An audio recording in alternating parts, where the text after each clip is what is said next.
Ну вот распустила до того момента, как леску меняла. И теперь одна половинка лежит, а со второй буду плести. Ну, сделать получается покороче.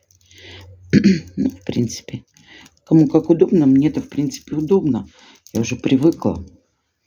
А вам, если удобнее по-другому, то, конечно, мне тут получается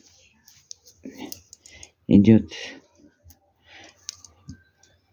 одна перламутровая с белым хрусталем, одна перламутровая с красным хрусталем. То есть они вот так они чередуются.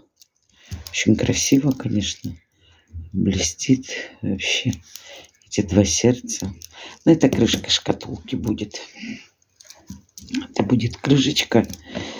И буду как-то формировать все. Еще серединку нужно будет закрыть так, чтобы это было с бусинами. Красиво. Ну, что получится, я потом вам всем покажу.